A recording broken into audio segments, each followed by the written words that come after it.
get better. We'll get better. There you go. Let's get it started in here. Let's get it started. Sky Fox high atop showing us all the cloud cover that we do have this morning, looking down upon the trough.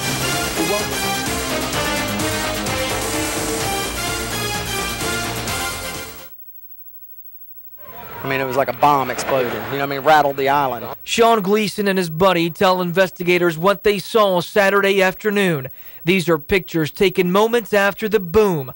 Boaters nearby ran to help. We just tried to keep her talking, and you know, we didn't tell her about her injuries. We just said, you know, keep talking, stay with us. We had there's a couple other folks that were holding her hand, making sure she could squeeze and just staying aware because she was starting to go into shock. Brett Kale held one of the victims in his arms as they waited for paramedics. We did start a tourniquet on his right leg to stop the bleeding because he was bleeding profusely, and he never did lose consciousness. I was really amazed. We just kept talking to him, and everything was fine, but I knew it was bad. People spending the day on Beer Can Island say they saw several people thrown from the boat when it exploded. Michael Reagan pulled a man onto shore. He says the victim was badly hurt. Once some of the paramedics got here, got an IV in him, and was able to start giving him oxygen, I think George then started to realize what was going on. The first thing out of his mouth was, how was his family? Some were taken by boat, others by helicopter. More than 20 people came to the rescue. It looked like a bad episode of MASH. I mean, the water line was just nothing but red. If all the people on this island wouldn't have gone out and helped them, they would have been in some really dire situation, and you know, the old man probably would have drowned. I'd really like to thank all the fire rescue and law enforcement and the citizens out there that came to the aid of these people, and that's what it's all about, getting quick first aid to people and saving people's lives, and we really appreciate it. Alcides Segui, Fox 13 News. They're the world's best IndyCar drivers. After the short introduction,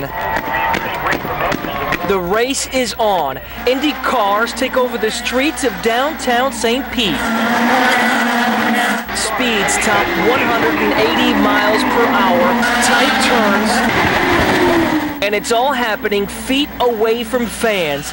The race started slow with the crash in the first turn. A wreck on the first corner, you don't know how the race is going to end.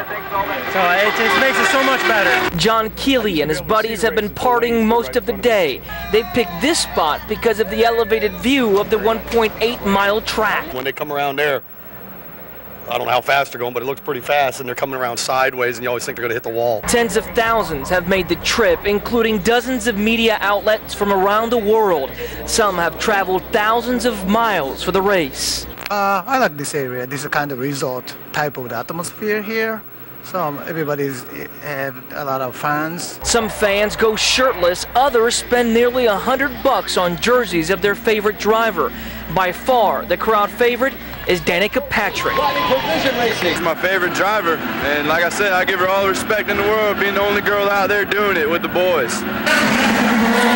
The race is expected to generate millions of dollars in revenue for the Bay Area, and that's cash city officials are hoping will help drive the economy in the right direction. Twists, turns, tumbles. The 2009 MacDill Air Force Base Airfest had some amazing stunts. Pretty risky, I think, but I don't know how risky it really is, but it looks risky from down here. Philip Slabatine is one of about 75,000 people at the air show Saturday. Many waited for hours to get in, but once they did, it was well worth the wait. Fighter jets used during World War II to the Iraq War showed off some moves. Captain Phil Smith is one of the top pilots in the country. This is him minutes before the interview doing a triple aileron roll going 500 miles per hour. We get the opportunity to bring an F-15 to where there's none stationed and show off its capabilities to the crowd, to the taxpayers that are, supporting us in our what we do in the military. The show also featured the United States Air Force Thunderbirds, an elite group of pilots with an amazing talent to fly. But if the stunts aren't your thing and you're willing to wait in long lines, you can sit on the pilot seats of the world's most advanced aircrafts. Dozens of planes sit on the tarmac, open to everyone. it's pretty amazing seeing all the stuff that I've never seen in there. It's amazing. I mean, these officers are great. They gave us a lot of information on how it's, they use it on a daily basis, and gave us some behind-the-scenes stuff. Airfest organizers say the show was a hit, and they plan on doing it all over again tomorrow. The pirate invasion started early Saturday morning. Ships armed with cannons took over the Bay Area.